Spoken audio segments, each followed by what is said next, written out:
Dimanche, 17h, l'hebdo crypto. Salut, c'est Léo, bienvenue dans cet hebdo, voici les gros titres.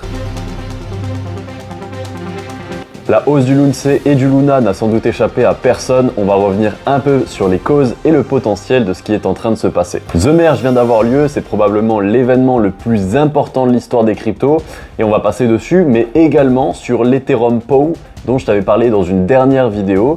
Quel est son avenir? Est-ce que c'est vraiment une opportunité?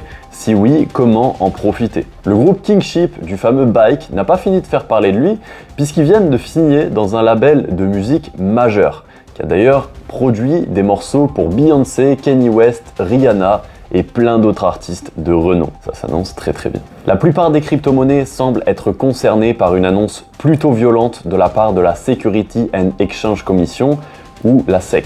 Starbucks s'associe à Polygon Matic pour lancer leur propre programme de fidélité sur le Web3.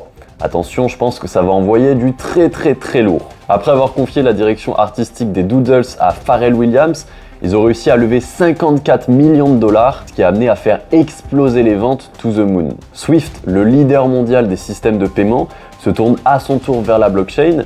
Et tu m'étonnes, ils vont pas se laisser se faire bouffer comme ça en même temps. Direction Lyon qui va accueillir son propre incubateur de start-up spécialisé dans la blockchain. C'est iExec et H7 qui ont lancé cette initiative afin d'accompagner et de faire croître des startups dans le domaine du Web3. La BNB Chain qui s'associe à Google Cloud pour développer des projets dans le Web3. Alors je te donnerai mon avis sur ça qui n'est pas vraiment très positif. Le 19 septembre, le Lunce qui prenait 300% en 3 heures sans raison apparente, si ce n'est l'annonce d'un burn de 1,2% de toutes les transactions visant à faire du Lunce un token déflationniste. Le Luna, qui est loin derrière son grand frère, en termes de capitalisation du moins, a quand même profité de tout ça, puisqu'il a pris 130% en quelques heures sans aucune annonce de la part de Do Kwon. D'ailleurs, Do Kwon, faut en parler.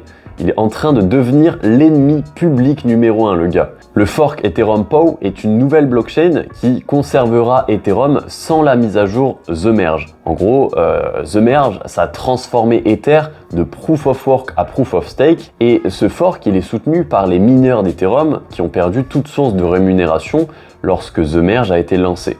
Mais alors, quel avenir pour Ethereum POW? En fait, selon moi, il n'y en a pas vraiment, comme en fait la plupart des forks pour Bitcoin ou Ethereum, ça n'a pas donné grand chose dans le temps. Et il y a plusieurs éléments qui viennent me soutenir dans ma théorie.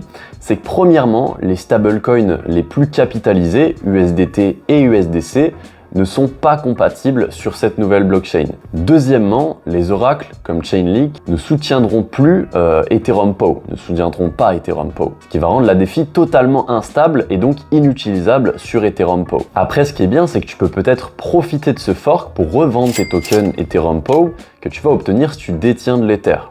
Mais à mon avis, ce qui vont le plus profiter de tout ça, c'est évidemment les traders qui ont déjà une bonne expérience dans le domaine et qui vont revendre leurs tokens le plus rapidement possible, si ce n'est à la seconde près, quoi. Les producteurs de Beyoncé, Bruno Mars ou encore Rihanna qui se tournent vers le bike, en effet, le groupe Kingship du bike viennent de signer un contrat et c'est Hit-Boy qui va gérer leur production. Pour le moment, aucun son n'a été présenté, mais je trouve ça génial en fait que les détenteurs des NFT du bike et l'entièreté des droits sur leur propre personnage, donc sur leur NFT. Ça veut dire que les gens qui détiennent ces NFT sont libres de créer des œuvres dérivées avec. Et c'est d'ailleurs grâce à ça qu'ils ont créé leur propre groupe de musique, par exemple. En fin de semaine dernière, Gary Gensler, le président de la SEC, a fait un discours plutôt alarmant au sujet des crypto-monnaies.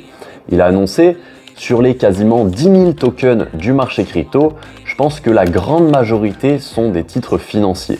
Les offres et ventes de ces milliers de titres crypto sont couverts par les lois en vigueur. Ce qui pose problème, c'est que les titres financiers sont des parts dans des entreprises, un peu comme des actions, et que les règles qui les entourent sont ultra strictes. Donc les risques légaux concernant les cryptos par rapport à ce qu'a dit le président de la SEC pourraient en fait remettre tout l'écosystème crypto en question, ou plus ou moins dans la merde quoi. En parallèle, la SEC a débuté une enquête sur toutes les plateformes d'échange des États-Unis, et à la suite de cela, il compte réguler lourdement le secteur.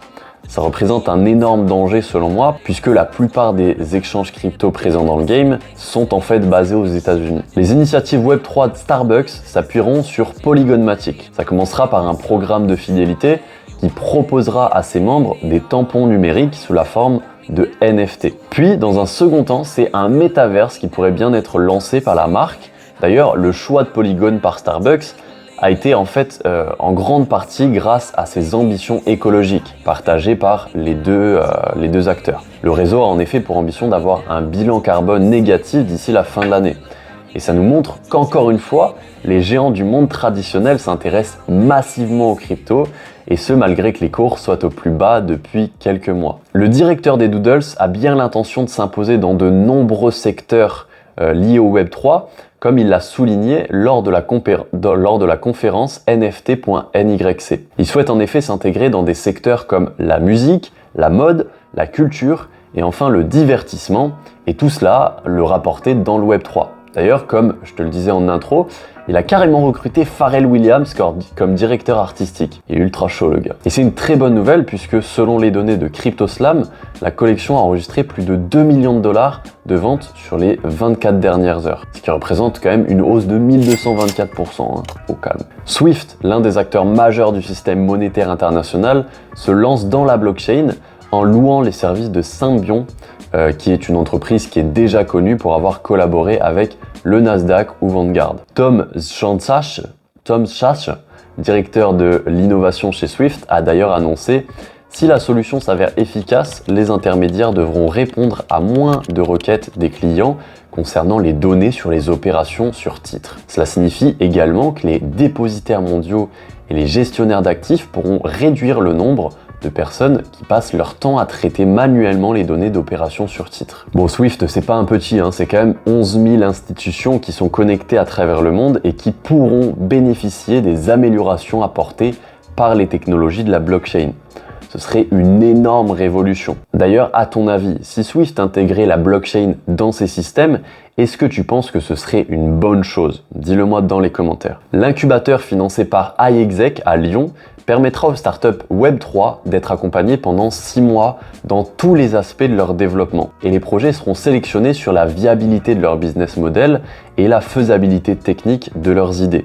Les candidatures seront ouvertes jusqu'au 25 septembre et il y aura 3 startups Web3 qui seront retenues pour faire partie de leur incubateur. La BNB Chain a officialisé un partenariat avec Google Cloud dans le but d'accélérer la croissance du Web3. L'objectif de cet accord est de donner des clés aux nouveaux projets en les accompagnant dans leur développement, puisque Google Cloud propose des fonctionnalités d'analyse de données qui sont très intéressantes pour les quelques 1300 applications décentralisées de la BNB Chain. Bon, perso, je suis pas du tout pour, parce que j'ai l'impression que Google est en train de prendre des parts bien trop importantes du marché, ce qui à mon sens est fait dans un seul but, qui est de recentraliser autour de Google pour que l'entreprise devienne encore une fois un incontournable dans le secteur des cryptos. Et justement, en parlant de centralisation, après The Merge qui est passé en Proof of Stake il y a quelques jours, on a eu les premières analyses et a priori, elles sont pas très positives puisque seules 7 entités contrôleraient les 2 tiers des tokens mis en stacking